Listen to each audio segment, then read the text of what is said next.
Gentlemen, we've all heard the legend of Atlantis, a continent somewhere in the mid-Atlantic that was home to an advanced civilization. They had electricity, advanced medicine, even the power of flight.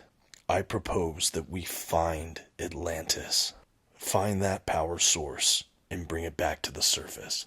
Today on the Comic Book Report, Atlantis, The Lost Empire, the graphic novel. Stick around and check it out.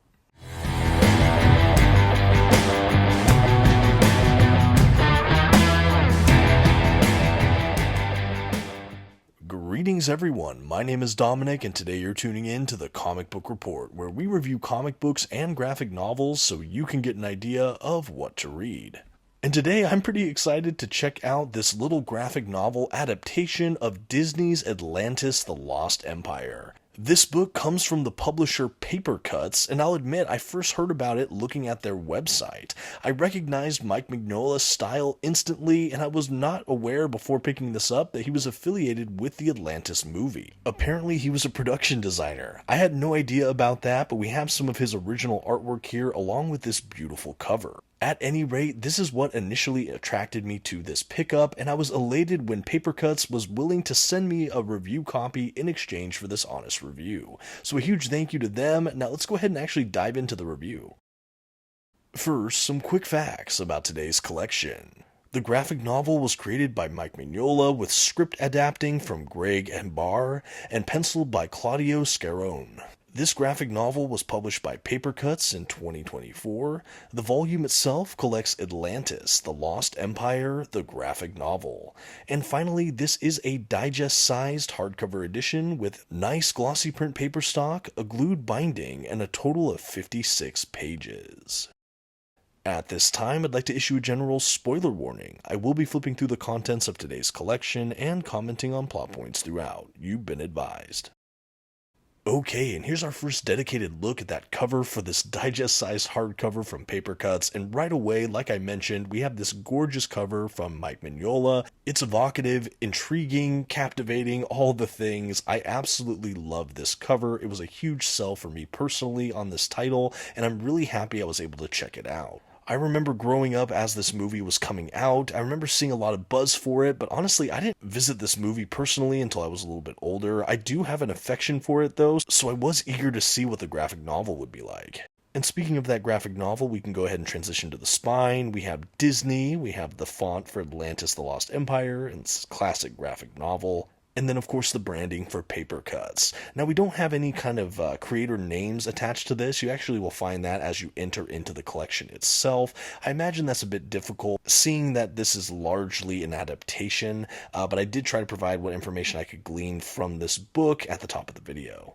The back cover of this book has a nice little frame. Again, we have the stylization of Atlantis, the Lost Empire, Disney logo. It retains the same color we have from the spine, which is nice to see some uniformity there. You know, a description about it, pricing information, all the things. Pretty straightforward here, but I did like the design. Okay, and now for all you prospective collectors out there, a quick look at this book's binding. I'll admit, I think this is a glued binding. It's a little hard for me to tell. This is a very quick little book, so the binding is not overly sophisticated here, but I had no problems with it. It laid open fairly well, and I had very little gutter loss, especially because of the white edges. Honestly, no complaints whatsoever from me. Okay, and last thing before we dive into the collection itself, I did want to go ahead and do a size comparison. I mentioned that this is what I'm calling a digest size, which is my shorthand for anything smaller than a standard size release. Standard size for me is roughly the size of a single issue comic book or trade paperback. To show you scale here, I have it right next to Dear Editor from Mad Cave Studios. Again, this is a standard size trade paperback, so you can see where this Atlantis hardcover stacks up just with some of the dimensions. And let's do one more look from the top just to again see the contrast here. Again, it is a lovely size, and for Papercutz being kind of a more child-friendly imprint, obviously a smaller book like this is no real problem, and I think it's well made for what it is. Again, no issues for me, but just wanted you to have a sense of scale.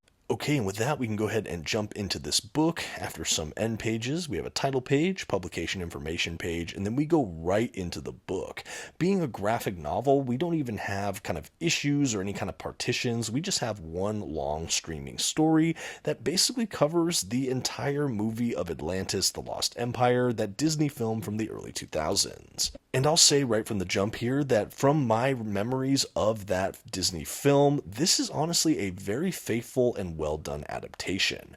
The visual style here, though not directly Mignola like we have on the cover and some of the production drawings at the back of this book, it is visually similar and striking to what we see on the big screen, so there's definitely some familiarity there. If you're watching that movie then picking this up, it's really easy to jump into familiar feeling characters. I was also surprised at how we hit all of the major plot bits across 56 pages. That is honestly kind of a triumph. And while this does feel like it has a brisk pace, it is by no means completely broken in that regard. I never felt like we were going so lightning fast. I never had a moment to settle. I felt like everything arrived at the conclusions and scenes that they needed to in their proper time. That being said, I would have loved to see some more chances with stylized art. Like if Mignola just had a crack at this whole work, I would have really liked to see that. I would have enjoyed this maybe being twice as long even, but I am happy with what we got, and I do think, like I mentioned earlier, that this will be largely child friendly. Perhaps not little kids, although there's not a ton here that I think would be too frightening, maybe a few moments here and there. Of course, reader discretion is advised, but I do think that this is more or less an all ages kind of book. I don't think you need to have watched the film to enjoy this book either. I'm sure there's plenty of people that will check this out and then go on to watch the movie. And I'm not really sure what the design is there. Maybe that this is an analog that you would have instead of the movie, or you would be interested in one and go to the other kind of interchangeably. But whatever the reason may be, I am happy that this graphic novel exists. Like I said, I think it's a very faithful adaptation. How they adapted the script as well, all the characters feel absolutely themselves. I believe they even captured bits of dialogue that is the same. But yeah, I'm really impressed with how they did that. Even the paneling and the layout, everything really makes a lot of good sense. You can tell that there's people that understand comic books and storyboarding in a really profound way to construct it in this way. And overall, I'm really impressed with what Papercutz has here. And in case you're brand new to this franchise and you don't know anything about this property, the general synopsis for Atlantis is a young man is fascinated with the legend of Atlantis, believing it's real. He comes across a kind of logbook or diary that will let him find the city of Atlantis, and he gets kind of brought into a big team to go and find Atlantis and discover a power source or something that may be on this lost continent. He, of course, goes on this expedition. They find Atlantis, and bigger things ensue from there.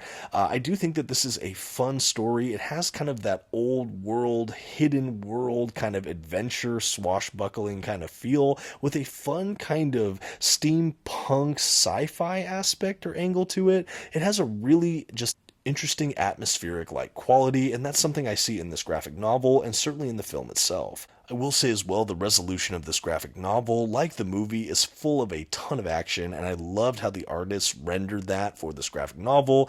I think it was all, again, really well done. I think my only big criticism here would be I would have loved more time with some of these characters to just round them out a bit more, but in those 56 pages, it is amazing how much ground we do cover. Okay, and at the back of the collection, we do have the original concept art from Mike Mignola. This is a huge highlight of this collection for me. I love to see some of that initial artwork that helped inspire the film. And I believe that that's why we have him as a kind of a creator credit.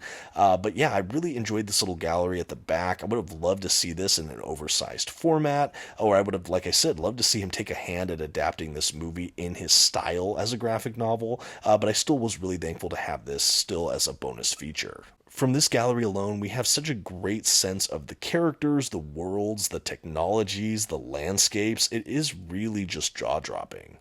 And after that, we have finished the Atlantis graphic novel from Papercutz, a really fun and quick read here. I think all that's left to do now is to give this book a grade. For this exceedingly fun splash into the Atlantis franchise, the Comic Book Report is happy to give Atlantis, The Lost Empire, the graphic novel, a be. This Papercutz collection definitely fit the bill as a really faithful Atlantis adaptation, as well as a fun entry point for newcomers to this franchise.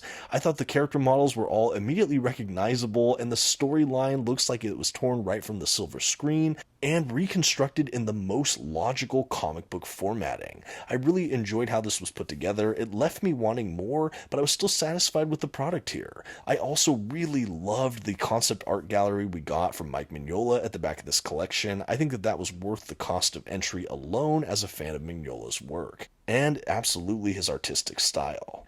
I think this graphic novel is pretty all ages friendly, obviously still reader discretion advised, maybe little kids, but if you were old enough to watch the movie, you would certainly be old enough to enjoy this graphic novel. But that's just my thoughts on this read here. Let me know if you've checked out the Atlantis graphic novel, if you're a fan of the Disney films, or generally any other thoughts you have or fun releases from Papercutz. And speaking of Papercutz, thank you again for sending over this review copy in exchange for this honest review. And finally, as always, a huge thank you to all of you for making it through this review. Until next time, this has been the Comic Book Report. Please don't forget to leave your like, that comment we talked about, and maybe share this video with a friend. Thanks, and have a good one.